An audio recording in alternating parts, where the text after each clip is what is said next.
नवाब खानदान के खजाने से सिंहासन गायब।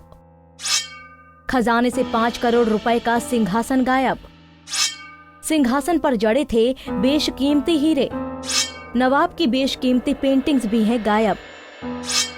सोने और निकेल के फ्रेम में बनाई गई हैं पेंटिंग्स। नवाब रामपुर की संपत्ति का सर्वे उनके शाही अंदाज में जीवन जीने को उजागर कर रहा है।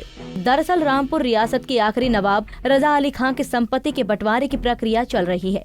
संपत्ति के मूल्यांकन और सर्वे के लिए एडवोकेट कमिश्नर नियुक्त किए गए हैं, जो अदालत में अपनी रिपोर्ट सौंप रहे हैं। चल संपत्ति की रिपोर्ट अदालत में सौंप दी गई है, जिसमें कुल चल संपत्ति करीब 64 करोड़ की आंकी गई है। इसमें नवाब के सिंहासन की कीमत 5 करोड़ है, लेकिन क्रिस्टल से बना ये सिंहासन गायब है। इसके अलावा बेशकीमती पेंटिंग समेत अनेक चीजें गायब है, जिनकी कीमत करोड़ों में बताई जा रही है। नवाब का सिंहासन गायब होने पर नवाब रजा अली खान के बेटे नवाब काजिम अली खान उर्फ नवेद मियां ने कहा कि इसकी कीमत उन पक्षकारों से वसूली जाएगी जिनके कब्जे में नवाब का महल खास बाग पैलेस था। नवेद मियां ने साथ ही अन्य बेशकीमती चीजों के भी गायब होने का आरोप लगाया।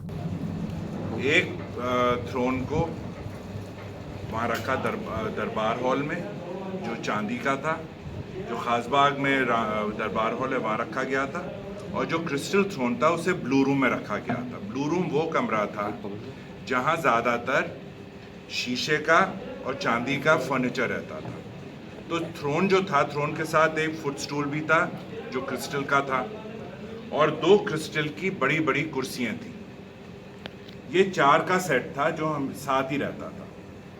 तो 1949 में वो दोनों यहाँ लाए गए। फिर over a period of time, सालों, नवाब रजा अली खां के इंतकाल के बाद सन 1982 तक तो ये 2 मौजूद थे खास बाग में। दोनों, जो चांदी का थ्रोन था और क्रिस्टल का, दोनों मौजूद थे। फिर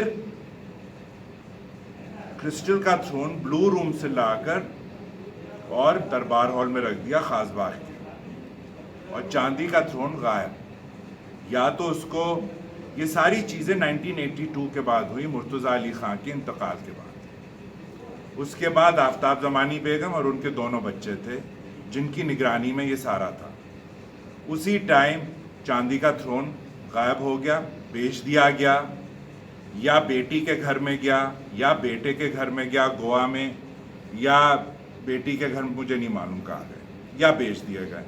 लेकिन उसकी जगह क्रिस्टल का थ्रोन लाकर दरबार हॉल में 1992 में वो भी गायब हो गया। इसके माने 1982 और 1992, 10 साल के दरमियान वो सारी चीज़ें गायब कर दी गई। या तो उनकी बेटी के घर में दिल्ली में, या बेटे के घर में गोवा में, या फिर वो बेच दिए गए क्योंकि वहाँ मौजूद नहीं है। और अगर बेचे नहीं हैं तो वो उसको पेश करें, कहाँ पे रखें, क्योंकि ये सुप्रीम कोर्ट में जो लिस्ट सबमिट हुई है, ये सारी चीज़ें उस लिस्ट में है। इसकी वैल्यूएशन 5 इसकी इवैल्यूएशन, जी, इसकी इवैल्यूएशन की गई है 5 करोड़, जो मुझे लगता है वो भी कम है, लेकिन बहरहाल वो उसकी इवैल्यूएशन की गई है। और सुप्रीम कोर्ट के ये आदेश हैं कि हर, अगर एक पिन भी है जो लिस्ट में है, उसकी कीमत भी इन दोनों भाई बहन के शेयर में से डिडक्ट की जाएगी अगर वो मौजूद नहीं है। और इनके घर हैं, उनकी मुर्तज़ा अली खां की बेटी का घर है दिल्ली में, बेटे का घर है गोवा में। या तो खासबाग का सामान खाली करके वहाँ ले गए, लेकिन जो जो चीज़ें लिस्ट में वो उन्हें दिखानी पड़ेंगी, और अगर नहीं दिखाएंगे तो उसकी वैल्यू उनके शेयर में से डिडक्ट। आपको बता दें कि रामपुर में 1774 से 1949 तक नवाबों का राज रहा। नवाब रजा अली खां आखिरी नवाब थे। इस खानदान की संपत्ति का अब सुप्रीम कोर्ट के फैसले के बाद बंटवारा हो रहा है। नवाब खानदान की संपत्ति में अकेली कोठी खास बाग ही 450 एकड़ में है। इसके अंदर 250 कमरे, सिनेमा घर और शस्त्रागार भी है। गौरतलब है कि पिछले साल सुप्रीम कोर्ट ने शरीयत के हिसाब से ही नवाब खानदान की संपत्ति का बंटवारा करने के आदेश दिए थे। इस साल दिसंबर तक जिला जज को बंटवारा कराना है। पंजाब केसरी टीवी के लिए रामपुर से रवि शंकर की रिपोर्ट।